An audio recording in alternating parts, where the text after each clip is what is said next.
Hey, Bible nerds, this is Dr. Manny Arango. Welcome to the Bible Department podcast, powered by Arma. We are walking through the entire Bible in a year. You can go to the description or thebibledepartment.com to download a reading plan and join the journey.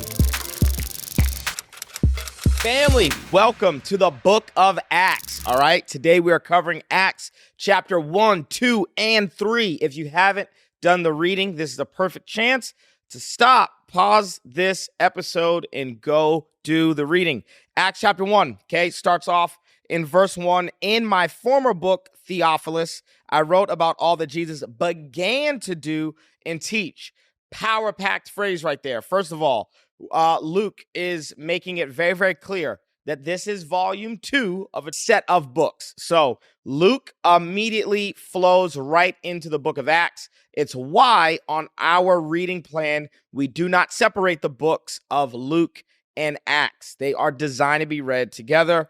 And Luke says this, in the former book, I wrote about all that Jesus began to do. Well, why was it what Jesus began to do? Well, because Jesus, through the Holy Spirit, is now continuing to do what he began to do. That Jesus' ministry, 3 years of ministry, public ministry, 33 years of life, atoning work on the cross, resurrection, all that stuff, was a foundation, was a beginning. But it's not over. That through the Holy Spirit, that the Holy Spirit is active in the building of the church and the progressing of the kingdom is something that is ongoing. Okay, verse 6 of chapter 1 says this. Then they gathered around him. Okay, they're gathering around Jesus. So Jesus is eating with them, and he says, do not leave Jerusalem, but wait for the gift my Father promised, which you have heard me speak about. For John was baptized with water, but in a few days you'll be baptized with the Holy Spirit.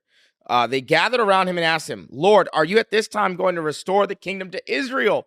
This cracks me up because they are hell-bent on a nationalist, political, ethnocentric agenda.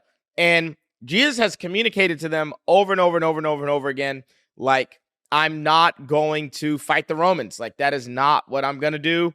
But that is their agenda. That's where their mind is. And then we get verse 8, which is actually the thesis statement for the entire book. It says this, but you will receive power when the Holy Spirit comes on you, and you will be my witnesses in Jerusalem, and in all of Judea and Samaria to the ends of the earth. That right there gives us a framework for the entire book of Acts. That this thing called the gospel is going to start in Jerusalem. Then it's going to spread to Judea and Samaria, and then to the ends of the earth. By the time I think we get into Acts chapter 8, we're already in Judea and Samaria. And then in Acts chapter 9, Saul is going to accept Jesus Christ as his Lord and Savior. That we're going to get our first missionary journey, I think somewhere around chapter, I want to say 11 or 12, but we'll see when we get there.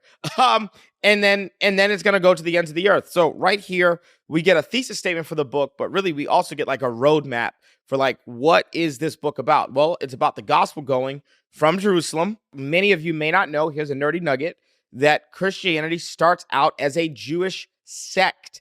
So what we're going to read in the main opening movement of the book of Acts is Jews that are all accepting Jesus as Messiah. So this does not leave the four walls of Jerusalem. This starts out as a Jewish sect and then, gets pushed outwards to the Gentiles. I'm going to give you a big nerdy nugget, all right? This is from Acts chapter 1, verse 8. It's the word witnesses. This is what Jesus says. The Holy Spirit is going to come on you, and you will be my witnesses in Jerusalem, in Judea, Samaria, and to the ends of the earth. What if I told you that what you're learning in this video was just the tip of the iceberg? The Bible department is actually powered by Arma. What is Arma? I'm so glad you asked. Arma is an online subscription-based platform that we designed to help people, everyday people, learn the Bible for themselves.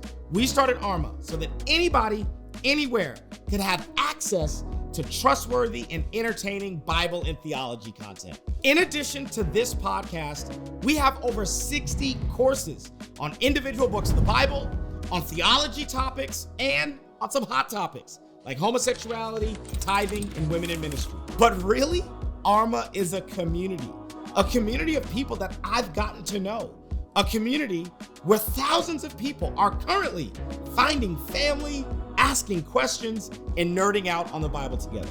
If you want a community to read the Bible with you this year, or if you want to dive into some deeper theological content, or if you want more exclusive access to me and the entire Arma team, how about you go to thebibledepartment.com. I'll be sure to post the link in the description of this video.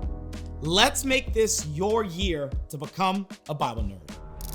Here's an interesting thing about that word witnesses. I love using Logos Bible study software. And when you click on the word witnesses, the word that pops up in Greek is martyres, which is where we get the English word for martyr. Okay, so to be a witness doesn't just mean that I saw something with my eyes or that I'm testifying on a witness stand. No, it means that I'm willing to die for what I saw, that I'm willing to be persecuted for what I saw. And a massive theme for the book of Acts is going to be the persecution of the church. Now, Jesus was clear. He said, wait, all right? Do not leave Jerusalem, but wait for the gift my father's promised. They don't necessarily wait. They go ahead and they replace Judas with a guy named Matthias. And we hear nothing else about Matthias for the rest of the dang on book of Acts or the Bible because God had a replacement for Judas, and that man's name is Saul. His Latin name is Paul. His Hebrew name is Saul. His Latin name is Paul. His Hebrew name is Saul. He does not convert from Saul to Paul. This is not like an Abraham situation or like a Sarah situation or like a Jacob-Israel situation. There's no changing of names that happens. His Hebrew name is Saul. His Latin name is Paul.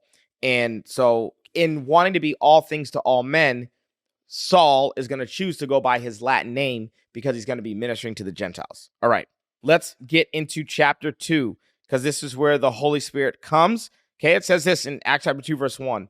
When the day of Pentecost came, they were all together in one place, a signifier of unity. Suddenly, a sound like a blowing of a violent wind, okay, so you need to remember wind, came from heaven and filled the whole house where they were sitting.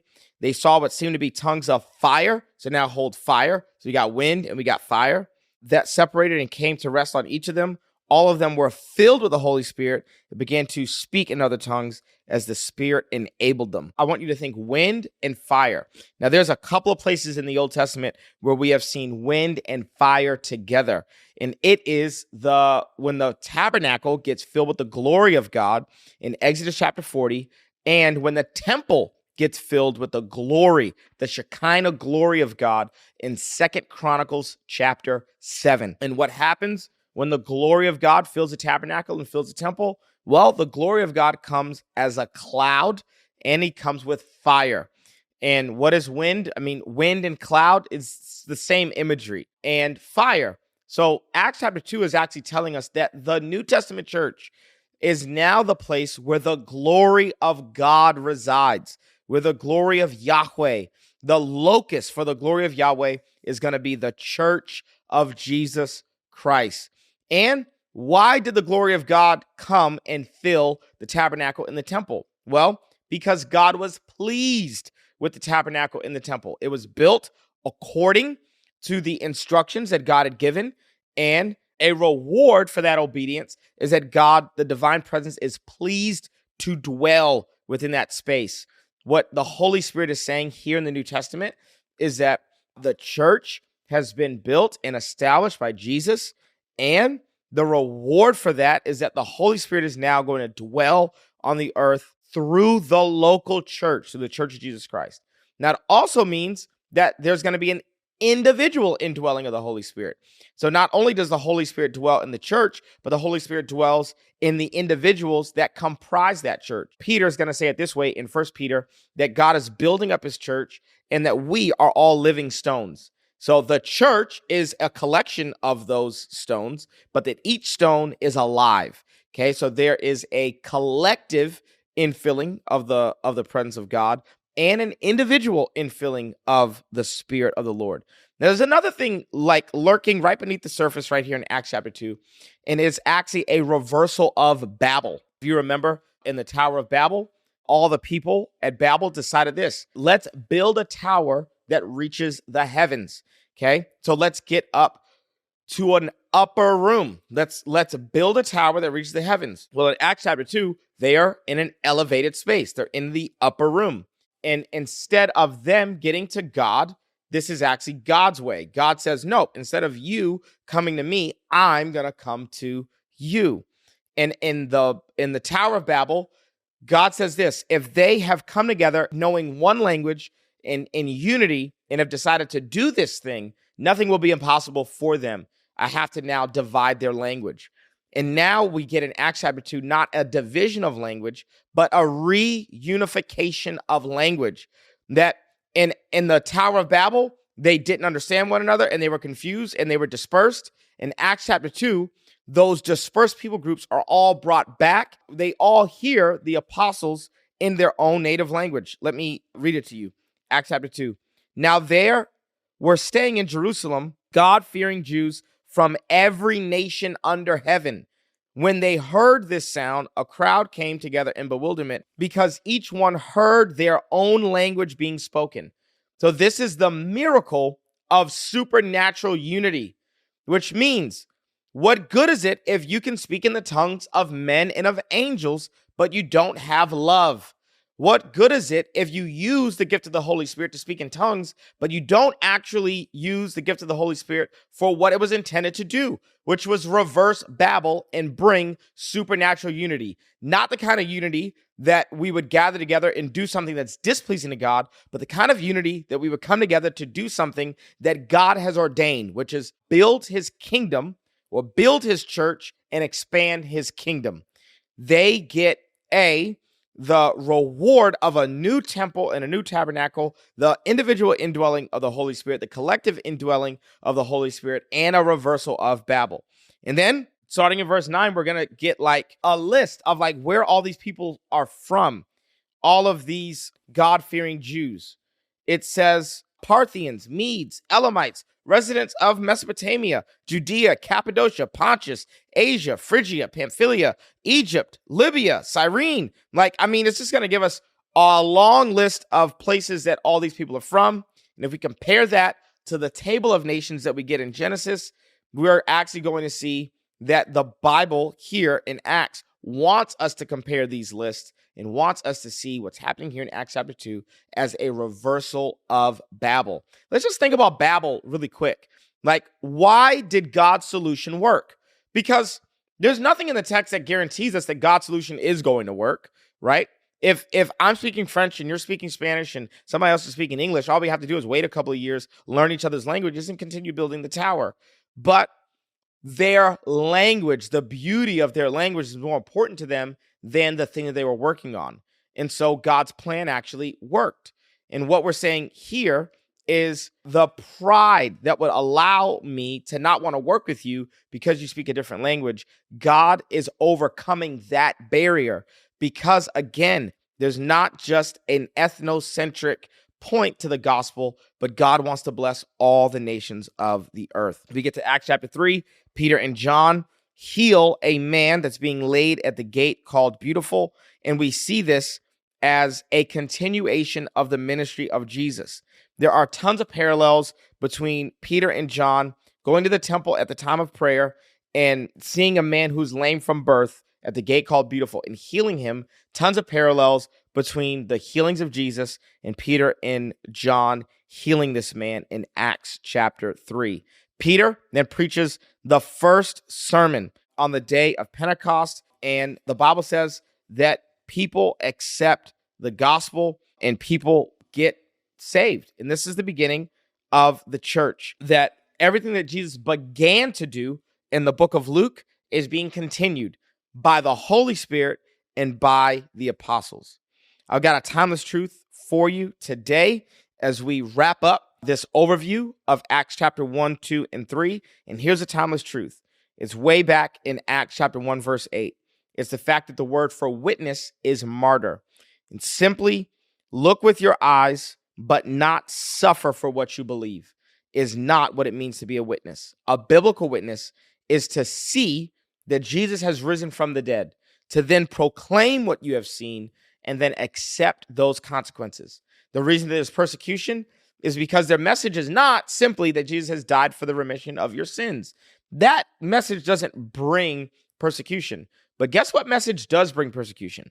The actual gospel brings persecution. And the gospel is that Jesus is king and that God has vindicated him by raising him from the dead. That message attracts a lot of hate and vitriol from the Jewish leaders in Jerusalem, and eventually it's going to attract a lot of hate and persecution from the Roman world that Paul and Barnabas are going to minister to as they go on missionary journeys. All right, that is the beginning of the book of Acts. I will see you right here tomorrow as we continue our daily trek through the entire Bible. I'm so excited that you decided that this year would be the year that you finally read through the entire Bible. I'm proud of you. I'll see you tomorrow. Peace. Thanks so much for joining us on the Bible Department podcast. If this episode was helpful, how about you leave a comment, share with a friend, and subscribe so that you never miss an episode. To learn more about the show, head to thebibledepartment.com. We'll see you right back here tomorrow.